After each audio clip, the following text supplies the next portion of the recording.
What a weekend. Coming down to the wire. Who's it going to be? Oh, it's a photo of the Derby. Oh, it's a photo. Was it Mystic Dan or was it Sierra Leone? Yeah, it turned out photo finish, Mystic Dan. That's pretty cool. It was what a crazy finish to a wild Kentucky Derby 150. Yeah, we were all like, who won?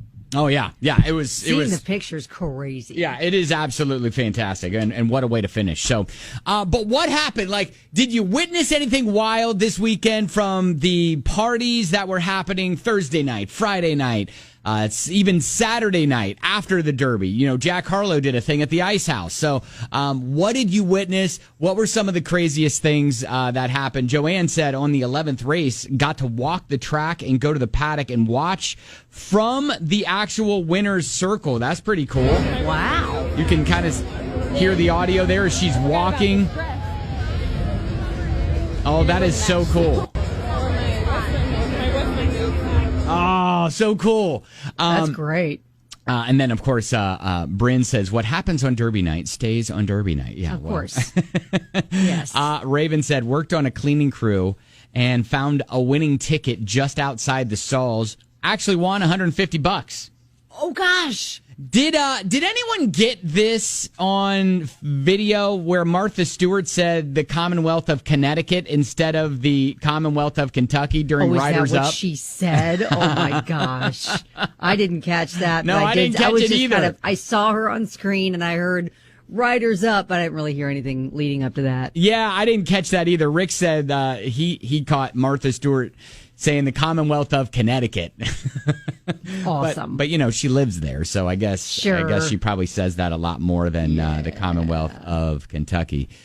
So on Oaks, you know, Derby Eve, I find myself in the Sports Illustrated, the inaugural Sports Illustrated party there. Chainsmokers were performing, so that's kind of cool to see them in a venue like the Ice House where and the Ice House looked really different from when they had Jocktails there that Wednesday night. I mean, they really flipped it. Yeah, they flipped it several times over the course of 4 days from that Derby Eve party, and then they flipped it again for Jack Harlow's party on Derby night on Saturday night. So pretty cool there. But yeah, those crews are working hard.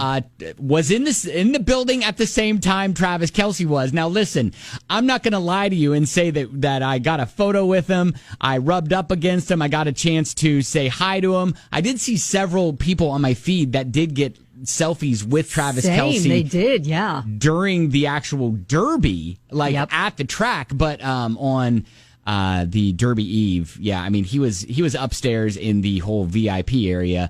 And I was just amongst the commoners. You didn't get that VIP ticket? No, of course not. Oh, dang it. But then it was kind of funny because when my wife and I were getting ready to leave, we didn't stay until 4:00 in the morning. But when we were getting ready to leave, we were walking out and we heard all these people, these kids, even like teenagers that were out. They were screaming. They were having, and I was like, "What is going on?" And incoming was TikToker Alex Earl. So she was in the building, and she has millions of followers on TikTok. I was going to say, I don't know if I would know her.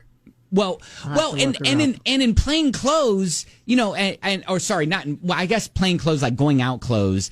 And she was kind of surrounded by a little bit of an entourage and stuff like that. But I mean, she just kind of looked like, you know, a normal person who'd be going to Well, what does she wear a on her party. TikTok channel?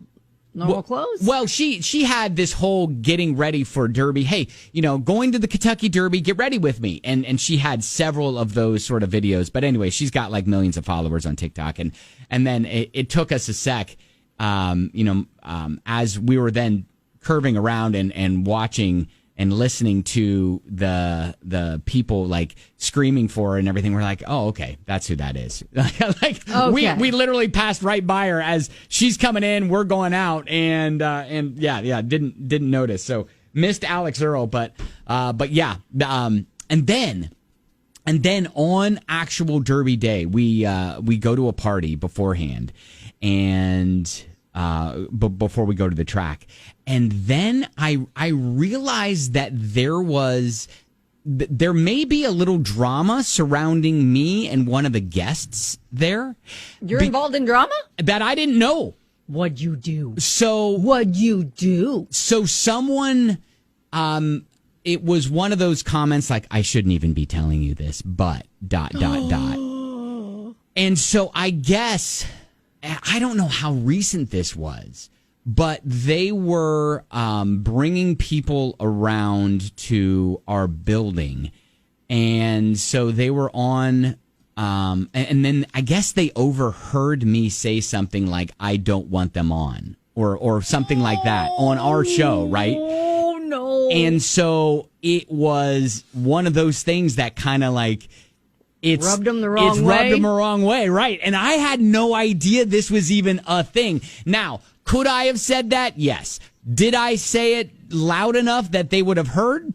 Probably not, but I don't know. You never know who's lurking around the corner. Never know, and I don't know how old like this story was, but this was one of those things that was just brought up to me on Saturday. Yeah, and they were it. there too. Oh boy! So it was like. So did you actually interact with them? I had interacted with them earlier. Fake niceness? Well, do you think? I had interacted with them earlier, and then someone came up to me. You learned the story. Yeah, and then I learned the story, and so. So looking back, do you think the interaction was fake niceness? I mean, it's always been, a very, the pleasantries. Like, I always try to be nice and everything, and but I guess this was overheard when they were in our building, and I was saying no. I don't want to have them on. So, anyways, that. No. That was kind of an awkward situation. Right. Well, we don't do a lot of interviews, to be fair. Riley sent us a text message with a photo attached, and it says, "Oh, the things you see at Derby," and it's of a guy. This has to be from the infield. What? A guy, Oh a shirtless guy with a lighter, Is that a lighter stuck in his belly button. What the heck and why? Oh, these are great stories.